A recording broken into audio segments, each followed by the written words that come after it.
And a sponsorship is when an advertiser is allowed some very prominent positions on a website, kind of ownership positions, and to run all its basically takes over the whole site. That does happen sometimes with smaller sites, particularly. Native advertising is the same as an advertorial, pretty much, for a magazine.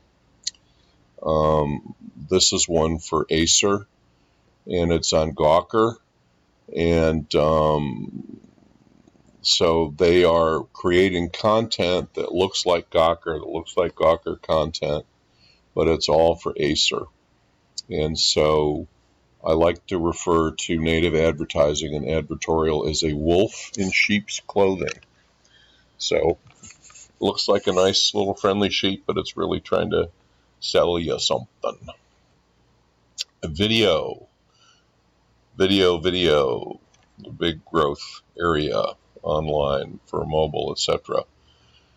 More video was uploaded to YouTube in the last 2 months than if all three networks have been airing new content every minute of every day since 1948, which is when ABC started broadcasting. Oh my gosh, isn't that amazing? Wow. Where do they put it all? I don't know. Big servers somewhere.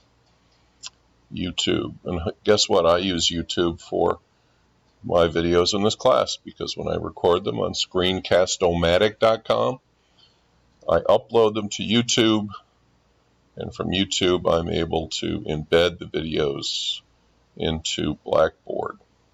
A couple of online video facts. 91% of American adults own cell phones. 41% use their phones to watch videos. And they share videos. Post, watch, and share videos. Of course we do on social media. And adults who graduated from college watch or download videos. And I can tell you that my daughter, Sean, age 23, before I switched to an unlimited capacity download, whatever mobile plan, was running over my plan. I still pay for her phone almost every month because of the videos she watches. So here's a little more data. This shows TV spending, ad spending from 2012 to 2018 in billions of dollars. And the top line is TV ad spending, and the bottom line is digital video ad spending. And you see it's growing. But one of the issues, as we all know, with online video, particularly on our mobile phones, is because most of it is pre-roll, right? Most of it occurs before you get your content. You got to watch your video. And if you watch the last couple of videos, YouTube videos I put up, you'll see there's some ad content in advance of it. And there are different ways of handling that ad content. One is to tell you can click off it in so many seconds, and then they let it count down. The other is to say the content will start after the ad is finished, and it might even go to 15 seconds. So it's a tricky bit because we can click so quickly. I mean, with our TV sets, we can change channels when the ads come on, and we can get up and get a drink of water, whatever we're doing. So we can avoid ads on TV. But boy, it's even easier with our clickers and our laptops and our cell phones. So it's been a challenge for marketers because a lot of people, particularly your guys' generation, don't really like all the old ad formats, the obvious heavy selling. I mean, it's boring. And so a key trick for marketers has been how to engage people to watch the ads right at the beginning and yet still get your message across without being boring, and it ain't easy. We talked about Or did we? I'm not sure we did yet. I have in my other classes, but not with you guys. I'm going to cite a real life experience I had with online video advertising for the next minute or two. In addition to teaching at FIT, I do consulting projects on the side. And one of them I was doing for about a year was with a company called Hive. That stands for How You View Entertainment. And I'm just going to say that it's a really bad brand name, because if you Google it, you see there are lots of companies with the same name. In fact, they couldn't even get the URL Hive. The URL they could get is Think Hive. I told them to change the name of the company to Think Hive, but nobody listened. So I was a sales consultant. I was helping them sell a program that they were developing with Choice Hotels. You may know Choice Hotels, the ads, bada book, bada bing, bada book, something like that. I don't know. They have a bunch of different brand names. Choice Hotels, Comfort Inns, Comfort Suites, Econo Lodge. They have a few. And basically what Hive was doing with Choice was taking certain communications vehicles that Choice already had with their customers and trying to insert ads into them. And the one we're going to talk about is, let's see, which one is it? Well, it's InRoom, but you'll see. So just a little information here about Choice Hotels. On the left, you see the Choice Hotel brand names there, Comfort Inn, Comfort Suites.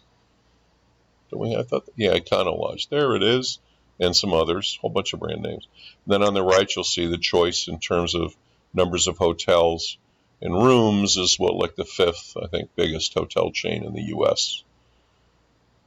So they're big. Okay, so the Wi-Fi landing page platform is the one I'm going to talk to you about. So when you check into, we're not going to do that one. Here we go. So when you check into a hotel, just think back to the last time you did that.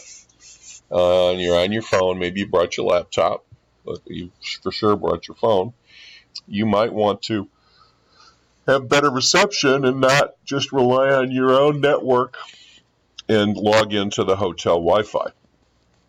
Particularly if you want to watch a movie or something like that, it's going to probably work better and be cheaper and everything else. So hotels used to charge a lot for this. Well, of course, they don't anymore. It's free, but they have to give you the password and how to log on to the hotel Wi-Fi. So here you are. You're exhausted. You've been traveling, flying, driving, whatever the case may be. You're checking into one of these Choice hotels. They tend to be kind of cheap, by the way, hotels. So you're either on a personal trip or you're on business, but you're on a budget. And so you open up you got your key, you get into your room, you close the door, you throw down your suitcase somewhere. And one of the first things you're going to do is probably, how the heck do I get on the Wi-Fi here? And so Choice Hotels, now typically what you do is when you do log onto the Wi-Fi, you go to a landing page sponsored by the hotel, which you try to get off as quickly as you can because you're just trying to get your emails or watch a movie and get your own stuff, and you really don't give a crap about the hotel landing page. But Choice Hotels was hoping that there was an opportunity to sell ads on the Wi-Fi landing page. So one of the things that they were going to sell, or that they did sell, was a 15-second video that plays when you bring up the Wi-Fi landing page. This video plays. It's called an interstitial video, and it plays prior to being directed to the hotel landing page. And then we were going to sell banner tile ads, they're called, sort of matching size banner ads on the landing page itself. And here are some of the tile ads. Okay, so they're banners, but they're a standard size, and they're put all together like that, like tiles. So they're called tile ads. And we call them carousels. So each row of 4 tile ads was a carousel. There's one for dining and one for local attractions and different things. We thought we would be able to give some valuable information to guests because, by the way, Choice Hotels don't have in-room dining, or they don't have room service, and the only food they serve is usually just a breakfast buffet where you load up on lots of breads. So if you're hungry once you check into your room, you're going to have to find a place to order from or drive to, and we thought we'd be able to give some valuable information that way. In fact, you can see that we were going to sell delivery programs on there. Okay. Now, what I did is I had contacts at Hulu, and so I sold Hulu on running an ad on this Wi-Fi check-in to let people know they could get a free trial subscription to Hulu for 30 days. And the deal that Hulu was willing to make with Choice Hotels was a pay-per-order kind of a deal, not a cost per thousand deal, but a cost per click deal, or a cost actually for action. So they were willing to pay, I forget how much it was, something like $7 for each person who signed up for a free subscription to Hulu from the Wi-Fi ad. Now I'm going to want to try to play you the Wi-Fi ad, and I'm hoping we're going to get some volume here. It's 15 seconds. Yeah.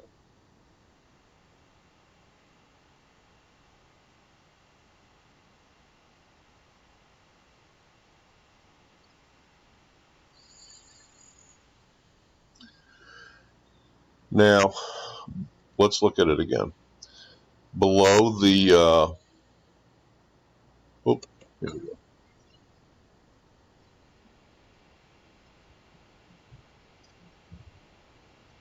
It actually says Hulu below the screen here, below the part you can see. It says Hulu. And it also says start your free trial right at the end there. It comes up below the screen where you can't see it.